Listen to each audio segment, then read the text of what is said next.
وزیر اعظم کے بعد نواز شریف کی بھی نیب پر لفظی گولہ باری، اختیارات سے تجاوز کرنے کا الزام۔ کہتے ہیں ڈکٹیٹر کے قانون کو جتنی جلدی ختم کر دیں ملک کے لیے بہتر ہوگا۔ ترقیاتی کاموں میں مصروف رہنے کی وجہ سے اس طرف دھیان نہیں گیا۔ کچھ دیر میں ہنگامی نیوز کانفرنس کریں گے۔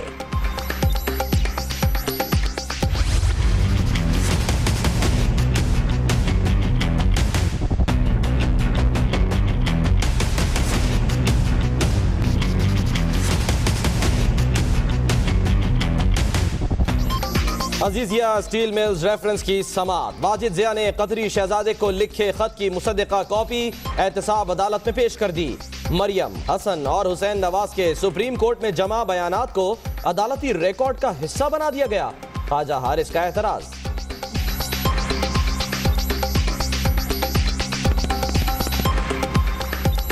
عالمی برادری مسئلہ کشمیر کے حل میں کردار ادا کرے، پاکستان کا مطالبہ۔ بھارتی مظالم قابل مذمت، کشمیری عوام کے جذبہ حریت کو دبایا نہیں جا سکتا۔ جماعت الاحرار پر پابندی ہے تو اس کے سربراہ پر بھی ہونی چاہیے۔ ترجمان دفتر خارجہ کی نیوز بریفنگ۔ ٹرمپ انتظامیہ معاملات کی بہتری میں سنجیدہ نہیں۔ پاکستان اب امریکہ کی آنکھوں میں آنکھیں ڈال کر بات کرتا ہے۔ دنیا دہشت گردی کے خلاف جنگ میں قربانیوں کا اعتراف کرے۔ وزیر دفاع خرم دستگیر کی نیوز کانفرنس۔ الیکشن سے پہلے کپتان بھرپور فارم میں، سیاسی حریف نے نون لیگ کی ایک اور وکٹ اڑا دی۔ گجرانوالہ سے ایم این اے رانا عمر نذیر آج تحریک انصاف میں شمولیت کا اعلان کریں گے۔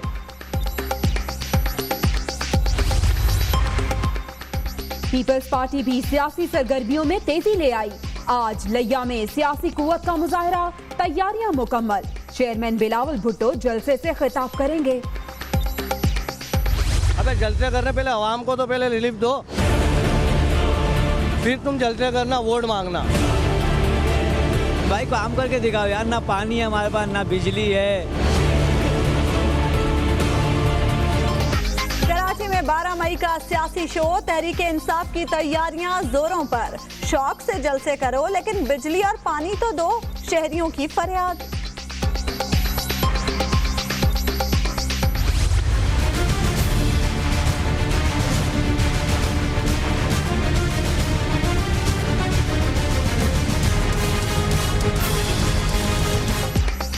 سندھ حکومت بجٹ آج پیش کرے گی۔ تخمینہ 11 کھرب 44 ارب 44 کروڑ روپے۔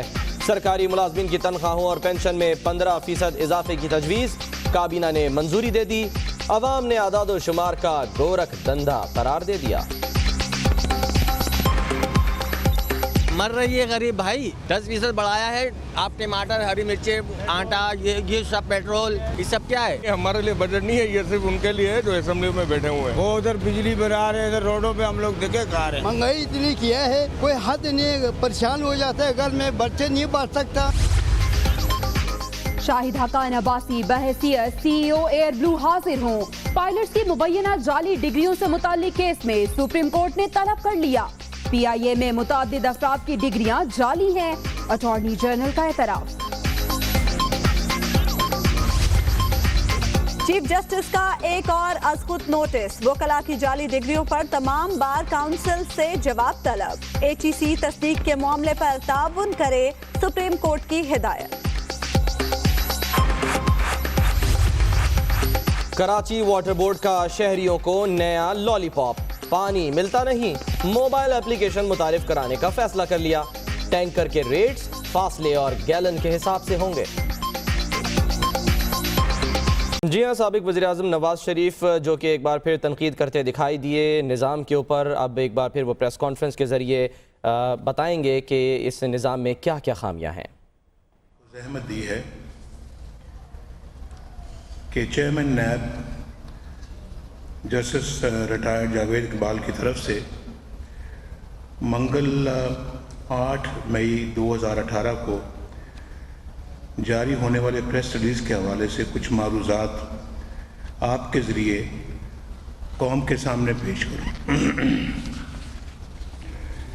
آپ سب کو معلوم ہے کہ میں کئی بار نیب کی جانبداری، اس کے غیر منصفانہ اور بڑی حد تک متعصب اور اناج پر مبنی رویے کی طرف اشارہ کرتا رہا ہوں۔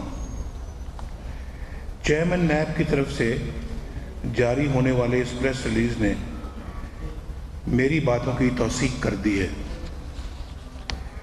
اس سے ثابت ہو گیا ہے کہ کس طرح ایک ادارے کے سربراہ نے اپنی قانونی ذمہ داریوں کو پس پشت ڈال کر میری کردار کشی اور میڈیا ٹرائل کو اپنا مشن بنا لیا ہے۔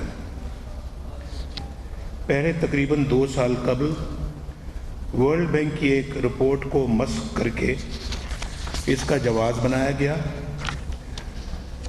دباؤ پڑا تو 4 ماہ پہلے ایک اردو اخبار میں چھپنے والے غیر معروف کالم کو اتنی سنگین الزام تراشی کا جواز بنا لیا گیا، اور 8 مئی کے پریس ریلیز کے بعد نیب کی طرف سے آنے والی وضاحتیں عذر گناہ بدتر از گناہ، اس کے بارے میں یہی کہا جا سکتا ہے۔ الزام کی نوعیت اس قدر سنگین اور شرمناک ہے کہ اسے نظر انداز کرنا پاکستان کے پورے سیاسی، جمہوری اور آئینی نظام کو خطرے میں ڈالنا ہے۔ الزام کیا ہے؟ الزام یہ ہے کہ نواز شریف نے، جو کہ 3 بار اس ملک کا وزیر اعظم رہ چکا ہے، تقریباً $5 ارب کی بھاری رقم ملک سے باہر بھیجی۔ یہ رقم منی لانڈرنگ کے ذریعے بھیجی گئی۔ شکیل کو کہیں جا کے بات گفتگو نہ کریں، آپ خود جائیں۔ اس رقم کے ذریعے پاکستان کے زر مبادلہ کے ذخائر کو نقصان پہنچایا گیا۔ اس رقم کے ذریعے بھارت کے زر مبادلہ کے ذخائر کو طاقتور بنایا گیا۔ کسی بھی محب وطن پاکستانی پر اس طرح کے بے بنیاد، گھٹیا اور مضحکہ خیز الزامات ناقابل برداشت ہیں۔ اس سے اندازہ لگایا جا سکتا ہے کہ احتساب کے نام پر قائم ہونے والا ادارہ میرے خلاف جھوٹے اور من گھڑت الزامات کا مورچہ بن چکا ہے۔ کسی طرح کی ابتدائی تحقیق و تفتیش کے بغیر ایک گمنام سے اخباری کالم کو بنیاد بنا کر چیئرمین کے نام کے ساتھ پریس ریلیز جاری ہونا کردار کشی اور میڈیا ٹرائل کی انتہائی مکروہ مثال ہے۔ آپ سب کو معلوم ہے کہ میرے خلاف نیب عدالت میں جاری ریفرنسز کا تعلق بھی اسی طرح کی ایک بے سر و پا میڈیا رپورٹ سے ہے، جسے پینما پیپرز کا نام دیا گیا تھا۔ دنیا کے 20 ممالک اور سینکڑوں افراد کا اس میں ذکر تھا، لیکن کسی نے بھی اسے توجہ کے لائق نہیں سمجھا، یہاں تک کہ جب میں نے آج خود سپریم کورٹ آف پاکستان سے اس پر کمیشن بنانے کی درخواست کی تو اسے ایک غیر ضروری مشق قرار دے کر فارغ کر دیا گیا۔ میرے سیاسی مخالفین جب پٹیشن لے کر گئے تو اسی سپریم کورٹ نے اسے فریولس یعنی فضول، لغو اور بے ایمانی قرار دے کر واپس کر دیا۔ پھر نامعلوم کیا ہوا کہ یہ فضول، لغو اور ناکارہ پٹیشن مقدس ہو گئی اور معتبر بن گئی۔ آپ کو یاد ہوگا کہ پینما پیپرز میں سرے سے میرا نام بھی نہیں تھا، میرے کسی بچے پر بھی کسی قانونی کارروائی کا کوئی الزام نہیں تھا، لیکن پھر جو کچھ ہوا وہ آپ کے سامنے ہے۔ JIT سے نیب ریفرنسز تک پھیلی کہانی ہماری تاریخ کا وہ سیاہ باب ہے جس پر آنے والی نسلیں بھی افسوس کرتی رہیں گی۔ پینما پیپرز کیس میں بنائی گئی JIT ہیروں پر مشتمل ہونے کے باوجود میرے خلاف ایک پائی کی بدعنوانی، کرپشن یا کچ بیک تلاش نہیں کر پائی۔ مجھے وزارت عظمیٰ سے فارغ کرنا طے پا چکا تھا، لہذا کوئی بہانہ نہ ملا تو اقامہ یعنی ویزا کو بنیاد بنا کر اپنی خواہش